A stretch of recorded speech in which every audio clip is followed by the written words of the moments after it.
ቁጠባን ባህለው አድርገው የስኬት ጉዞውን ሲጀምሩ እኛ ደግሞ ለቁጠባው እሴት ጨምረን አብረኖት እንተጋለን። ለላቀ ቁጠባው የላቀ ወለድ ይገባዎታል። የብርሃን ባንክ የላቀ ቁጠባ ሂሳብ ወይም ፕሪሚየም ሴቪንግ አገልግሎት ደንበኞች ቁጠባቸው እየጨመረ ሲሄድ ባንኩ ጠቀም ያለ ወለድ የሚከፍልበት ልዩ የቁጠባ ሂሳብ አይነት ነው። የላቀ ቁጠባ ሂሳብ አገልግሎት ደንበኛ ከሆኑ ሂሳቦን በቼክ ወይም በሂሳብ ደብተር፣ በኤቲኤም ካርድ ወይም በሞባይል ባንኪንግ አገልግሎት ማንቀሳቀስ ይችላሉ።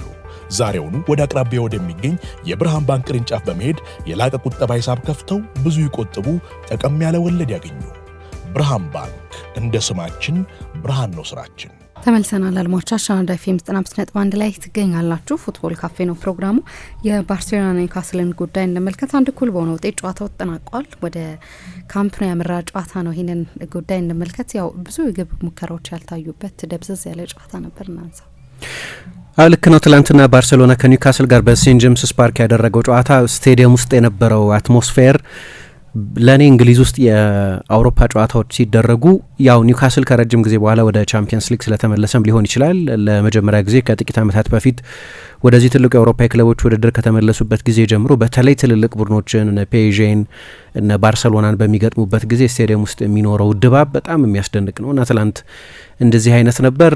ግን ባርሰሎና መጀመሪያ ኒውካስልን ለምን ፈርቶ እንደነበር ጨዋታው ላይ በ90 ደቂቃ ውስጥ ያየን ይመስለኛል። አንድ ስቶሪ እያነበብኩ ነበር። የቻምፒየንስ ሊግ የሁለተኛው ዙር ድልድል በስዊትዘርላንድ ኒዮን በወጣ ጊዜ የኒውካስል የባርሴሎና ተጫዋቾች ከሁለት ባላጋራዎች መካከል ከአንዱ ጋር ሊገናኙ ይችሉ ነበር። አንደኛው ፓሪስ ሳን ጀርማ ነው፣ ሁለተኛው ኒውካስል ነው እና ምርጫው ከሁለቱ መካከል አንደኛው ከሆነ መቼስ ፔዤ ወቅቱ የአውሮፓ ሻምፒዮን ነው፣ የባሎንዶር አሸናፊ ተጫዋች ያለው ቡድን ነው፣ አስደናቂ አማካዮች ያሉት ሱፐርስታር አሰልጣኝ ያለው ኤንሪኬ ነው አሰልጣኛቸው እና የሚገርም የውድድር ዘመን ትሬብል የሰራበትን የውድድር ዘመን ነበር ያሳለፈው። በዓለም የክለቦች ዋንጫ ፍጻሜ በቼልሲ ከመረታቱ በስተቀር እንከን አልባ ሲዝን ነው የነበረው።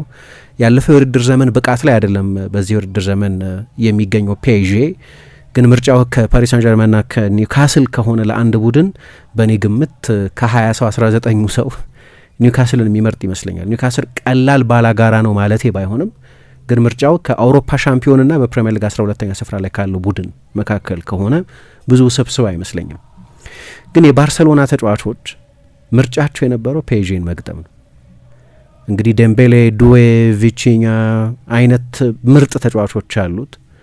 እንደ ሉዊስ ኤንሪኬ አይነት በጣም ግሩም የማሰልጠን ክህሎት፣ አስደናቂ ታክቲካዊ አፕሮች ያለው አሰልጣኝ ያለው ቡድንን መግጠም እንመርጣለን የኤዲሃውን ቡድን ከምንገጥም የሚል ፍርሃት ነበራቸው እና ያ ፍርሃት ከምን የመጣ እንደሆነ ሜዳ ውስጥ ያየን ይመስለኛል።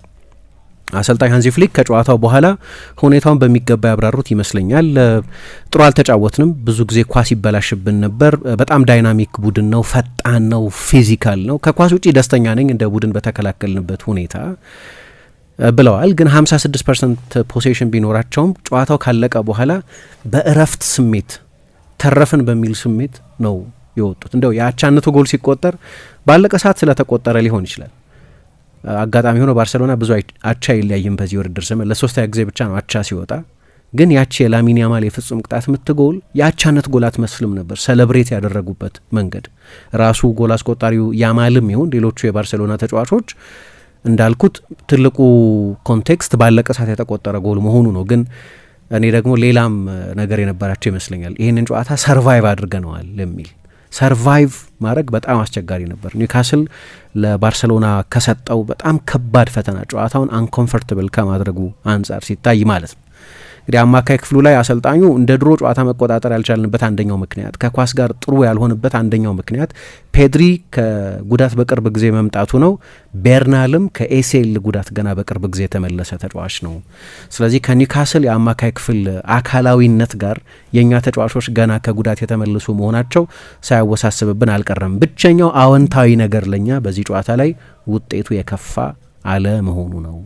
ተመርተን ነበር እና ለእኔ በጣም ጥሩ ውጤት ነው በኒውካስል ሜዳ ላይ አቻ ተለያይተን መመለሳችን እና በውጤቱ ደስተኛ ነኝ ብለዋል። አይ ቲንክ ብቸኛው ፖዚቲቭ ነገር ለባርሰሎና ይሄኛው ይመስለኛል።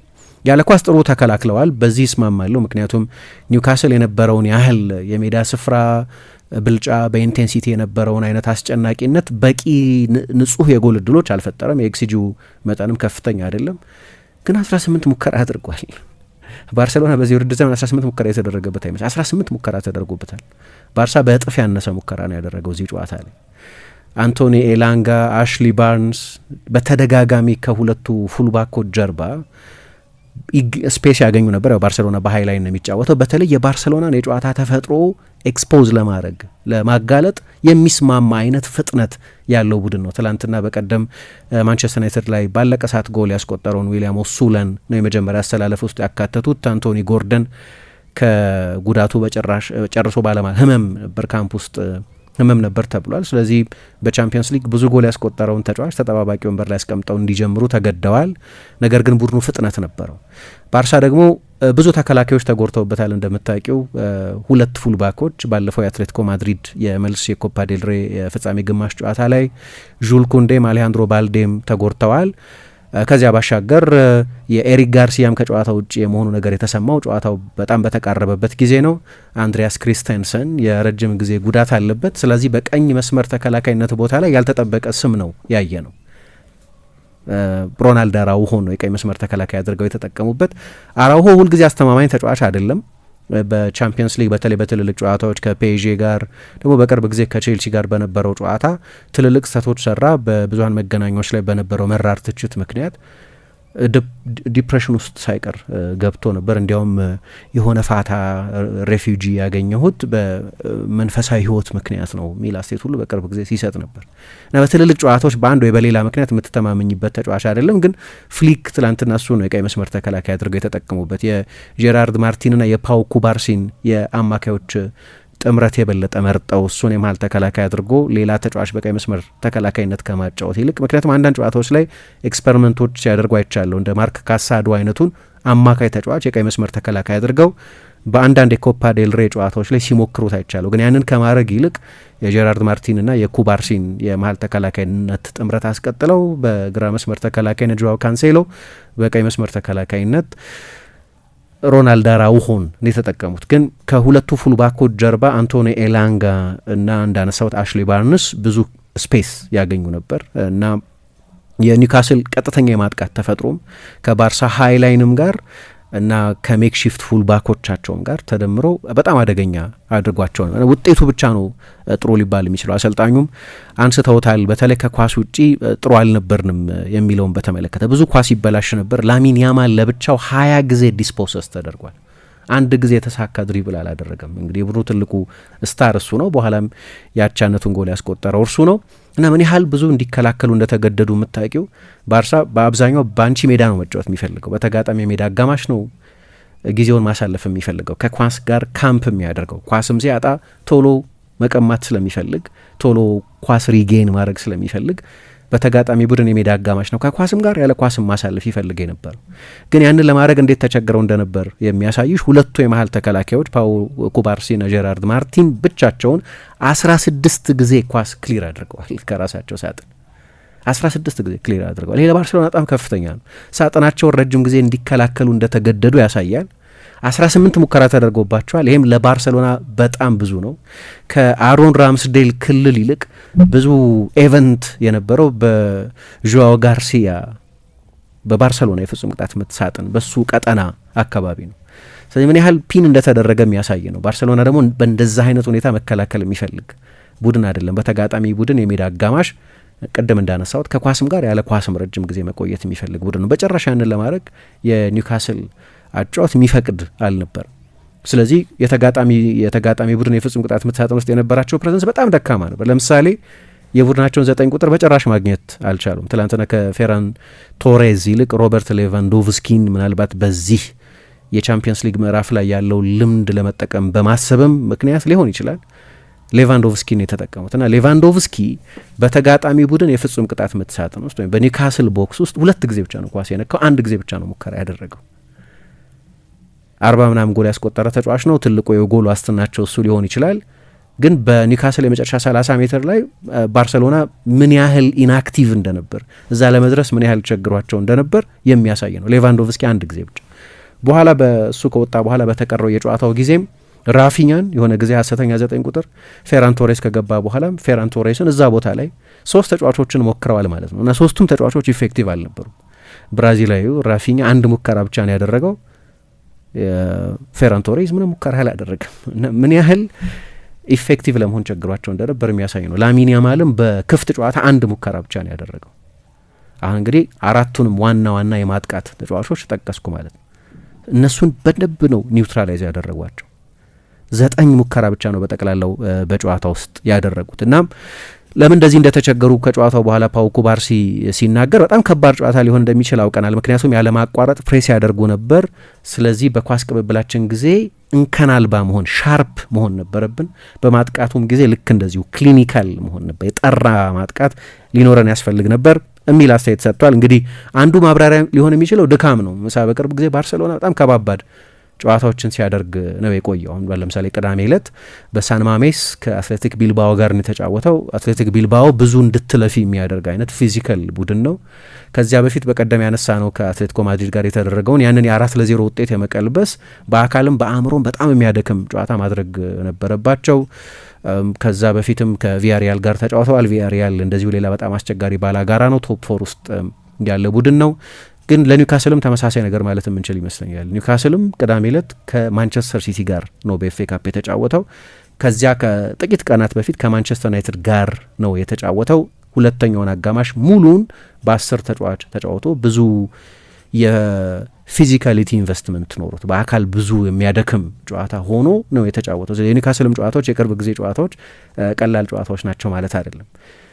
መዳከም ለባርሴሎና ብቻ ሊሰራ ይችላል። ምናልባት ጉዳት ግን በኒውካስልም በኩል ጉዳቶች ነበሩ። ብሩኖ ጊማራይሽ አልነበረም እና በተጨማሪ አንቶኒ ጎርደን የቡድኑ ዋና የቻምፒየንስ ሊግ የማጥቃት ተጫዋችም ጨዋታውን መጀመር አልቻለም በህመም ምክንያት።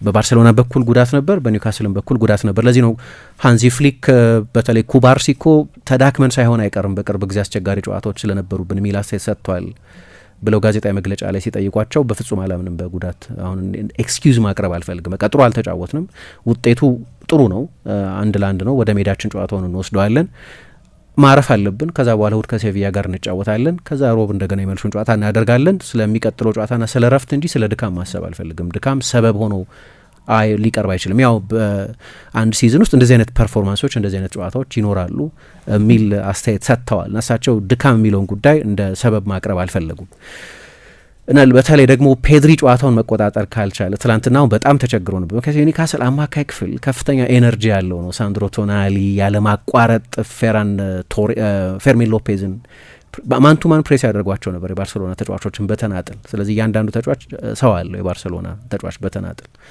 እና እሱም የሆነ የባርሴሎና ማነው የኒውካስል ተጫዋች እንደ ጥላ ይከተለዋል። ዋናው የሚድፊልድ ኮንትሮለር ደግሞ እሱ ነው። እሱ ጨዋታው መቆጣጠር ካልቻለ በጣም አስቸጋሪ ነው። ከረጅም ጊዜ ጉዳት መምጣቱ አንድ ሰበብ ሊሆን ይችላል።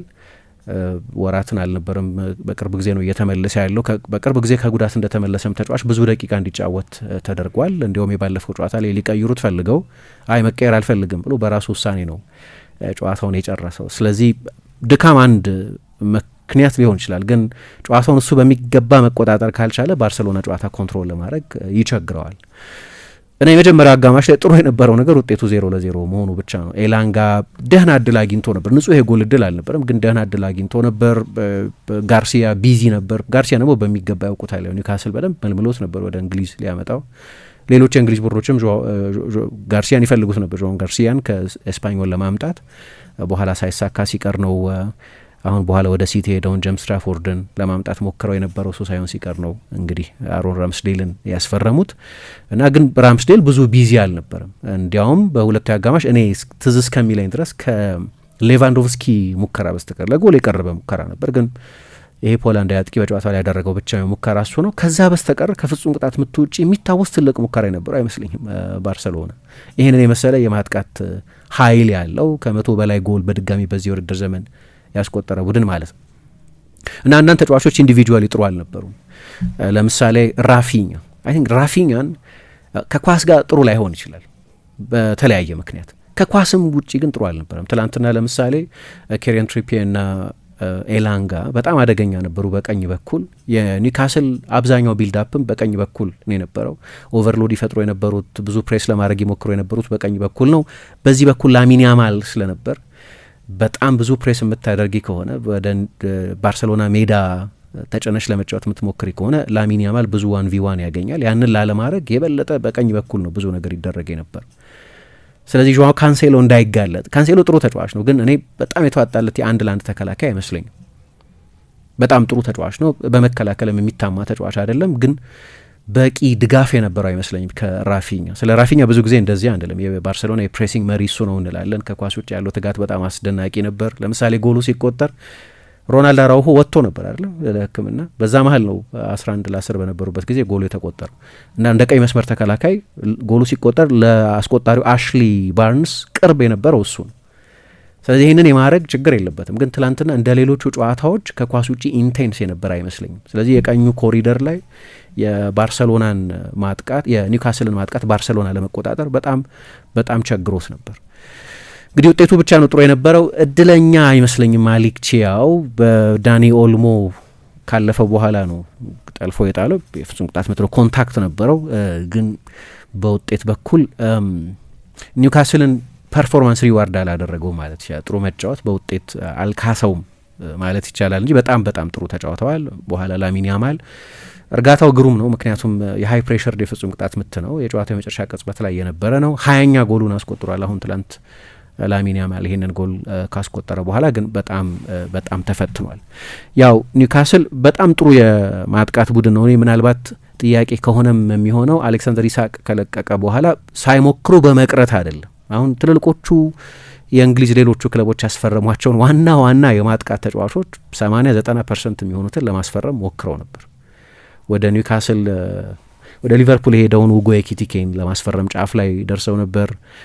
ቤንያሚን ሼሽኮን ለማስፈረም ተቃርበዋል የሚሉ ሪፖርቶች የሆነ ጊዜ እንሰማ ነበር። ዡዋው ፔድሮ ወደ ቼልሲ ከመሄዱ በፊት ኒውካስል ነበር በጥብቅ ይፈልገው የነበረው። ዝውውሩም ወደ ኒውካስል ይመስል ነበር።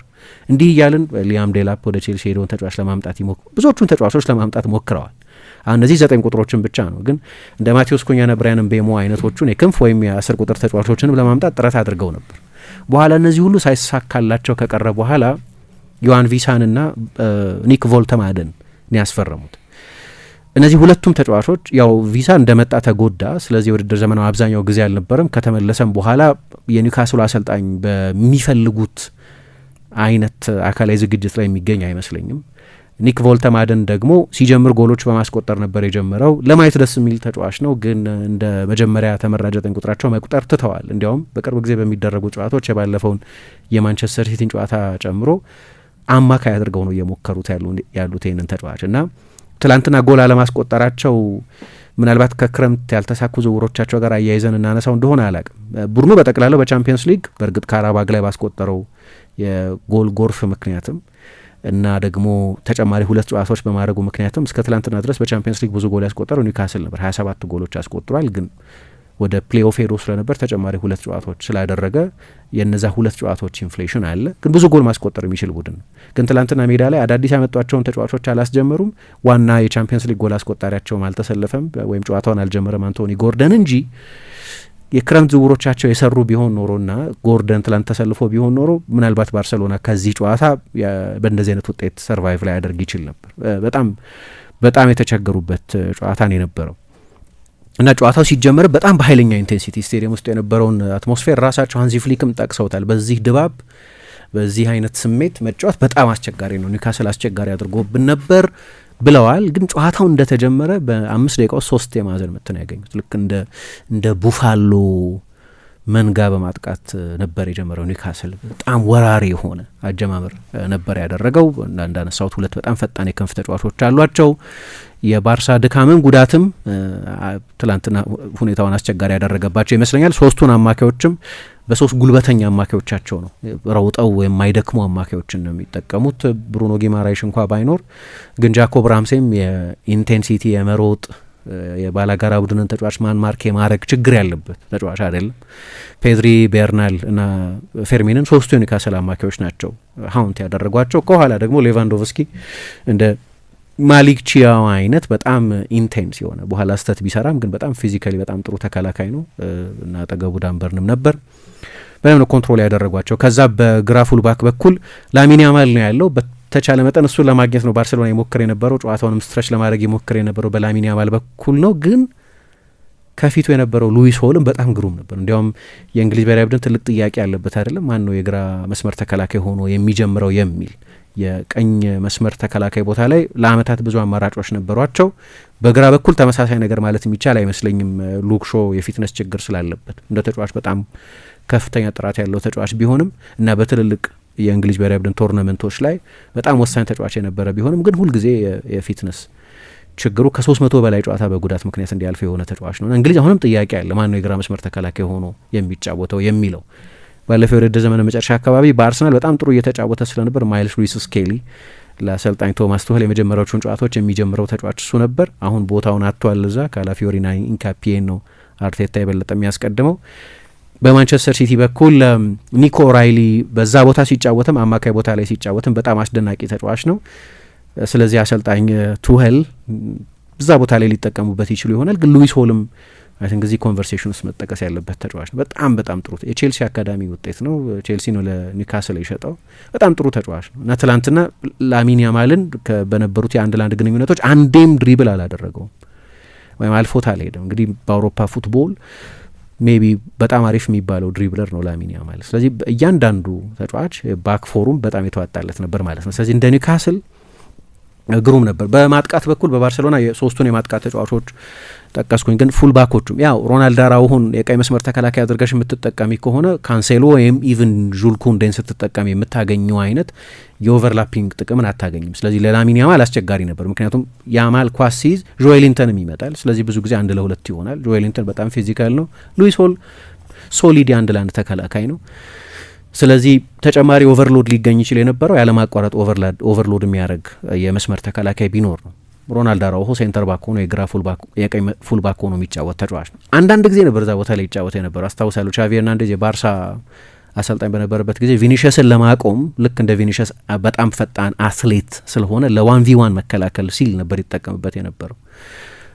ሃንዚ ፍሊክ አሁን በጉዳት ምክንያት በተለይ ደግሞ የኤሪክ ጋርሲያ ለመሰለፍ ይመስለኛል እንዲጠቀሙበት ያደረጋቸው። ግን ትልቁ ዲስአድቫንቴጅ እሱን በምትጠቀሚበት ጊዜ በጭራሽ የማጥቃት አውትሌት መሆን አይችልም። ካንሴሎም ፒን ተደርጓል እንዳልኩት ያለማቋረጥ ጀርባውን እንዲያይ አንቶኒ ላንጋን ሩጫዎች እንዲጠነቀቅ አድርጎታል። እንዲያው ቅድም ስለ አዳዲስ መጥተው ስላልተሳካላቸው ተጫዋቾች አነሳው። ትላንት አንድ ፊል ያደረኩት አንደኛው ነገር ከኒውካስል አማካዮች በጣም ጥሩ ፓሰር ብሩኖ ጊማራይሽ ነው። ከሁሉም ከጆኤሊንተንም ከቶናሊም ከጃኮብ ራምሴም ከሌሎች አማራጮቻቸውም እሱ የበለጠ ጥሩ ፓሰር ነው እና ልክ እንደ ባርሳ አይነት የሃይላይን ቡድን ሲገጥም ሁለት ነገር ያስፈልጋል። ሯጭና ሯጩን በፓስ ኮኔክት የሚያደርግ ፓሰር ያስፈልጋል አይደል? ብሩኖ ይሄንን ማድረግ ይችል ነበር። በጣም ጥሩ ፓሰር ነው። ለዚህ ነው እንደ ጓርዲዮላ አይነት ዝም ብሎ አማካይ ብቻ የማያስፈርም ቴክኒካል ጥራቱ ከፍ ያለ ተጫዋች የሚፈልግ አይነት አሰልጣኝ በተደጋጋሚ ይፈልገዋል ሲባል የምንሰማው እና የእሱ አይነት ካራክተሪስቲክስ ያለው ተጫዋች ያጡ ይመስለኛል እንጂ ከዛም በላይ አደገኛ መሆን ይችሉ ነበር። ጨዋታው ከተጀመረ በኋላ ኒውካስል ያንን አይነት ኢንቴንሲቲ ይዞ ጀመረ አይደለም። የምትፈሪው በእንደዚህ አይነት ኢንቴንሲቲ የሚጀምር ቡድን እንዴ ሁለተኛውን አጋማሽ እንዴት ይዘልቁታል? በቃ ኤነርጂ ይጨርሳሉ። እና ባርሰሎና ሁለተኛውን አጋማሽ ላይ የበለጠ የኳስ ሞኖፖሊ ይኖረዋል ነው የምትይው። እዚህ ጋር አሰልጣኙን አድንቅ ያለሁ በጣም በጥሩ ጊዜ ነው አዳዲስ 3 ተጫዋቾችን ቀይረው ያስገቡት። ያ ታይሚንግ በጣም ወሳኝ ነበር። ምክንያቱም በዛ ኤነርጂ በተመሳሳይ ተጫዋቾች 90 ደቂቃ መጨረስ ከባድ ስለነበር 67ኛው ደቂቃ ላይ 3 ተጫዋቾችን ቀየሩ። ስለዚህ ኤነርጂ አደሱ ማለት ነው። ቫለንቲን በግድ በኬረን ትሪፒየ ጉዳት ምክንያት ነው፣ ግን ቫለንቲኖ ሌቭራሜንቶ፣ አንቶኒ ጎርደን ና ጃኮብ መርፊን አስገቡ እና የመጨረሻዎቹ 25 ደቂቃዎችም ላይ ተጨማሪ ኤነርጂ ነበራቸው። ተሻረ እንጂ እኮ ከጨዋታ ውጭ ሆኖ ጆኤሊንተን ጎል አስቆጥሮ ነበር። ከዛ በኋላ ነው ደግሞ ጎሉን አሽሊ ባርንስ ያስቆጠረው 80 ምናምን ደቂቃ ውስጥ። አዲስ የገባ ተጫዋች ነው ክሮስ ያደረገው ጃኮብ መርፊ እና ለውጦቻቸው በጥሩ ጊዜ የተደረጉ የመጨረሻው 20 ደቂቃ ላይ ኤነርጂው እንዳይወርድ። ምክንያቱም ባርሰሎና ሌላ ጊዜ እንዳደረገው አላደረገም እንጂ የሚያስሮጥ ቡድን ነው፣ ቼዝ እንድታደርግ የሚያስገድድ ቡድን ነው፣ ረጅም ጊዜ ኳስ ይዞ የሚቆጣጠር ቡድን በመሆኑ ምክንያት እና ክራይፍ ይል ነበር ብዙ ጊዜ ኳስ የመያዛችን ጥቅም በአብዛኛው የመጨረሻው 20 ደቂቃ ላይ በሚገባ ይታያል። ምክንያቱም የተጋጣሚ ቡድን ኳስ ሲያሳድድ የእኛን ጥላ ሲያሳድድ ይቆይና የመጨረሻ 20 ደቂቃ ላይ ግን ሰስቴን ለማድረግ የሚያስችል ኤነርጂ አይኖረውም የሚል አስተያየት ይሰጥ ነበር። ብዙ ጊዜ ይሰራልም ይሄ ለባርሰሎና። ምክንያቱም በመጨረሻ 20 ደቂቃዎች ውስጥ ብዙ ጎል የማስቆጠር ታሪክ ነበሩ ባለፉት ዓመታት። ትላንትና ግን አሰልጣኙ ኤነርጂ ሪኒው አድርገዋል። ኤዲሃ ወይም ጥሩ ተጨማሪ ጉልበት አስገብተዋል። ይሄም የብልህ ውሳኔ ይመስለኛል። የፍሊክ ለውጦች ብዙ አልሰሩም። ቢያንስ ማጥቃቱን ብዙ የሚያሻሽሉ አልነበሩም እና በጣም አስቸጋሪ ጨዋታ ነበር ለባርሴሎና፣ ምንም ጥያቄ የለውም። ግን ጥሩ ነገር ጨዋታውን እያየሽ የምትረጂው አንደኛው ነገር ያው ባርሴሎና ተጨማሪ ማርሽ መጨመር ይችላል። የምትረጁ እሱ ነው። የባርሴሎና ሌቭል የትላንትናው ሌቭል አይደለም። የመልሱ ጨዋታ ላይ ብዙ ተስፋ የሚሰጣቸው ይመስለኝ እርሱ ነው። አንደኛ ካምፕ ናው ላይ ነው ጨዋታው የሚደረገው። ካምፕ ናው ከታደሰ በኋላ ታድሶ አላለቀም፣ ግን ከታደሰ በኋላ 11 ጨዋታ አድርጎ 11ዱንም ጨዋታዎች አሸንፏል። 35 ጎሎች አስቆጥሯል። 5 ጎሎች ብቻ ነው የተቆጠሩበት። ስለዚህ በዚህ ስቴዲየም ያለው ሪከርድ በጣም ግሩም ነው እና ለመጀመሪያ ጊዜም ከ60 ሺህ ተመልካች በላይ በሚታደምበት ጨዋታ ከምርጫው በኋላ እሁድ ኃይለኛ ምርጫ ይደረጋል በባርሴሎና በላፖርታና በቪክቶር ፎንት መካከል ከሴቪያ ጋር ነው የሚጫወቱት። ከዛ በኋላ ግን 62 ሺህ ተመልካች በሚኖርበት የቻምፒየንስ ሊግ ጨዋታ ከኒውካስል ጋር ይጫወታሉ። ተመሳሳይ ድባብና ይሆናል። ግን ኒውካስል በእኔ ግምት በጣም በከፍተኛ ደረጃ ነው የተጫወተው። ግን አንድ የምረዳው ነገር በሌሎች የላሊጋ ጨዋታዎች የምናየው ልክ እንደ ኒውካስል አይነት በጣም ዳይሬክት ከፍተኛ ፍጥነት ያለው ከፍተኛ ኢንቴንሲቲ ያለው ቡድን በካምፕ ናውም ጭምር ባርሳ ቢያሸንፋቸውም እነዛን ጨዋታዎች የሚቸገርባቸው አይነት ባላጋራዎች የኒውካስል አይነት ባላጋራዎች ናቸው። ለዚህ ነው የበለጠ ፔዥን አይነት የበለጠ ቴክኒካል የሆነን ቡድን መግጠም ፈልገው የነበሩት እና በጣም የተዋጣለት ፐርፎርማንስ ነበር። ግሩም ውጤት አይደለም፣ ግን እንደ አጫዋት በጣም አስደናቂ አጫዋት ነበር። ግን ላሚን ያማል ያንን ጎል አስቆጠረና ውጤቱ አሁን ዝም ብለሽ ማነው ፌቨራይት እዚህ ጨዋታ ላይ ብትይ ታይት ነው ጨዋታው፣ ግን የሆም አድቫንቴጅ አለ። ባርሴሎና ጊር መጨመር ይችላል። ባርሴሎና እንላለን፣ ግን እዛም ቢሆን ቀላል ጨዋታ ላይሆን ይችላል። ስለዚህ ግሩም ፐርፎርማንስ ነበር እና ለባርሴሎና ውጤቱ ጥሩ ነበር። በኒውካስል በኩል ፐርፎርማንሱ በጣም ጥሩ ነበር። ቁጠባን ባህለው አድርገው የስኬት ጉዞውን ሲጀምሩ እኛ ደግሞ ለቁጠባው እሴት ጨምረን አብረኖት እንተጋለን። ለላቀ ቁጠባው የላቀ ወለድ ይገባዎታል። የብርሃን ባንክ የላቀ ቁጠባ ሂሳብ ወይም ፕሪሚየም ሴቪንግ አገልግሎት ደንበኞች ቁጠባቸው እየጨመረ ሲሄድ ባንኩ ጠቀም ያለ ወለድ የሚከፍልበት ልዩ የቁጠባ ሂሳብ አይነት ነው። የላቀ ቁጠባ ሂሳብ አገልግሎት ደንበኛ ከሆኑ ሂሳቦን በቼክ ወይም በሂሳብ ደብተር፣ በኤቲኤም ካርድ ወይም በሞባይል ባንኪንግ አገልግሎት ማንቀሳቀስ ይችላሉ። ዛሬውኑ ወደ አቅራቢያ ወደሚገኝ የብርሃን ባንክ ቅርንጫፍ በመሄድ የላቀ ቁጠባ ሂሳብ ከፍተው ብዙ ይቆጥቡ፣ ጠቀም ያለ ወለድ ያገኙ። ብርሃን ባንክ፣ እንደ ስማችን ብርሃን ነው ስራችን።